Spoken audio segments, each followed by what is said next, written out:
Hello বন্ধুরা, welcome to my channel ঈশার রান্নাঘর। আজকে আমার রেসিপি হলো ভাপা পিঠে। একদম নরম তুলতুলে সফট ভাপা পিঠে। শীত কিন্তু বেশ ভালোই পড়ে গেছে, আর এই শীতে পিঠে না খেলে চলে? তো চলো দেখে নেওয়া যাক আজকের রেসিপি। আর এই যে দেখতে পাচ্ছ, আমি পিঠেটাকে হাত দিয়ে তোমাদের দেখিয়ে দিচ্ছি কতটা সফট হয়েছে। আর এই ভাপা পিঠে কিন্তু গরম গরম খেতেই বেশি ভালো লাগে। চলো দেখে নেওয়া যাক আজকের রেসিপি। প্রথমে আমি আতপ চাল গুঁড়ো নিয়েছি।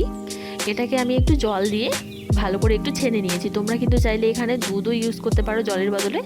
তারপর দেখো, এটাকে একটা ছাঁকনি দিয়ে এর মিশ্রণটাকে একটু আমি ওপর থেকে ভালো করে ছেঁকে নিচ্ছি।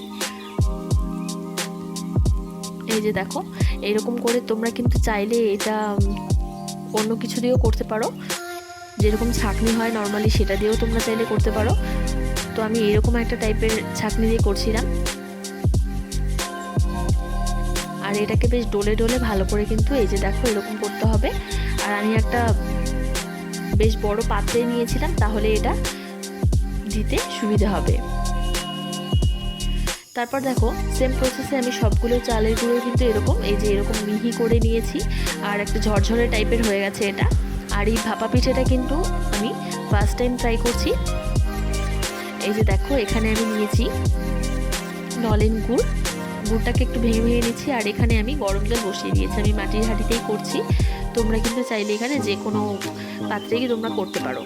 আর জল দিয়ে আর ওপর থেকে আরেকটা পাত্র দিয়ে দিয়েছি। তারপর সেটাকে একটু ফুটো করে দিয়েছি, যাতে ওপর থেকে সেই ভাপটা বের হয় জলের।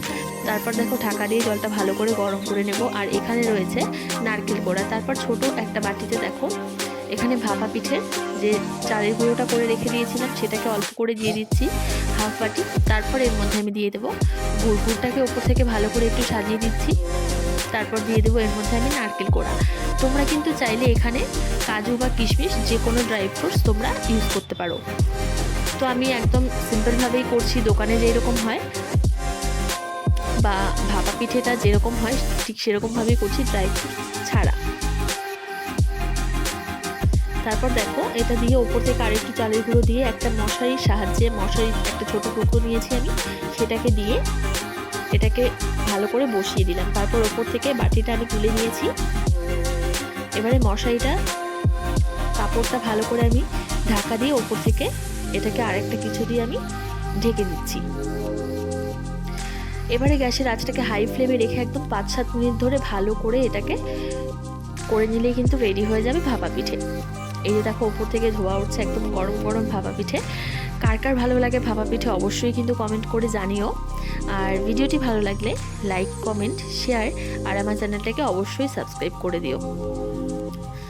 এই যে দেখো।